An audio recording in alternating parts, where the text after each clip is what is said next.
एका बापाने आपल्या 21 दिवसांच्या चिमुकल्या मुलीला गमावलं. दुःख इतकं मोठं होतं की त्यातून सावरणंही कठीण होतं. पण त्याच दुःखाला त्यांनी माणुसकीची दिशा दिली. एका मायेचे छत्र हरपलेल्या मुलीला आपल्या कुटुंबाचा भाग बनवलं.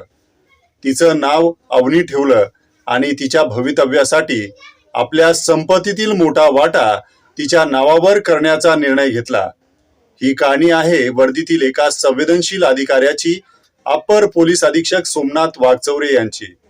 नमस्कार, मी संदीप जगताप आणि आपण पाहत आहात भीमप्रहार न्यूज मराठीचा आजचा स्पेशल रिपोर्ट. श्रीरामपूर विभागाचे अप्पर पोलीस अधीक्षक सोमनाथ वाघचौरे यांची माणुसकीची ही कहाणी सध्या चर्चेचा विषय ठरत आहे.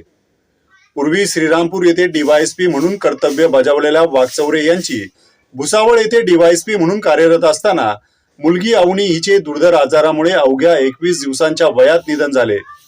या घटनेने संपूर्ण कुटुंबावर दुःखाचा डोंगर कोसळला. मात्र या दुःखातून सावरण्यासाठी वाघचौरे कुटुंबाने एका अनाथ मुलीला दत्तक घेण्याचा निर्णय घेतला. कायदेशीर दत्तक प्रक्रिया पूर्ण केल्यानंतर त्या मुलीचे नावही अवनी ठेवण्यात आले. विशेष म्हणजे या मुलीच्या भवितव्याची आर्थिक सुरक्षितता लक्षात घेऊन आपल्या संपत्तीतील अर्धा हिस्सा नावावर करण्याचा निर्णय घेतल्याचे सांगितले जाते. एका मुलीला गमावल्यानंतर दुसऱ्या एका मुलीला मायेचे छत्र देत तिच्या आयुष्याला आधार देण्याचा हा निर्णय निश्चितच संवेदनशील आणि प्रेरणादायी आहे. या संवेदनशील स्वभावाचा प्रत्यय त्यांच्या पोलिसी कर्तव्यातही येतो. घरातील निघून गेलेल्या अथवा अपहरण झालेल्या मुलींच्या प्रकरणांकडे ते विशेष संवेदनशीलतेने पाहतात. या मुलींना सुरक्षितपणे त्यांच्या कुटुंबापर्यंत परत आणण्यासाठी प्रयत्न करण्यावर त्यांचा भर असतो. याचप्रमाणे बेकायदेशीर गर्भलिंग निदान व अवैध गर्भपात रॅकेटचा त्यांनी पर्दाफाश करत त्यातील आरोपींना जेरबंदही केले आहे.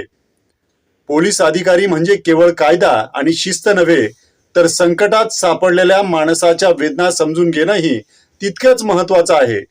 स्वतःच्या आयुष्यातील दुःखाला माणुसकीची दिशा देत एका मायेचे छत्र हरपलेल्या मुलीला कुटुंब आणि भविष्य देणारे सोमनाथ वाघचौरे ही केवळ एका अधिकाऱ्याची कहाणी नाही, तर वर्दीच्या आत धडधडणाऱ्या एका संवेदनशील मनाची कहाणी आहे.